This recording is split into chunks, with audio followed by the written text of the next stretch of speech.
পায়স অলপ বনাই আছোঁ। এই পায়সখিনি শিৱ পূজা উদ্দেশ্য কৰিয়ে বনাইছিলোঁ। এতিয়া ইয়াতে কাজু দিছোঁ। ইয়াত চেনি দি উঠিলোৱে, গাখীৰ, চেনি, চাউল লগত খিচমিচো দিলোঁ।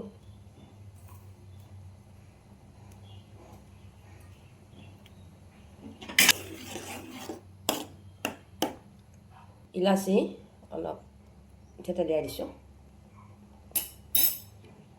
ইফালে গাখীৰ গৰম কৰি আছোঁ, পিছত দিব লাগিব আৰু অলপ। এইখিনি এনেই চিম্পুলকৈ বনাই আছোঁ আৰু। পায়স উতলি আছে, এইখিনি মাজে মাজে লৰাই থাকিব লাগিব, নহ'লে আকৌ তলত লাগি যাব নহয়। সেইকাৰণে মাজে মাজে লৰাই আছোঁ আৰু। পায়স হৈয়ে গ'ল। এয়া হৈছে জহা চাউলৰ পায়স।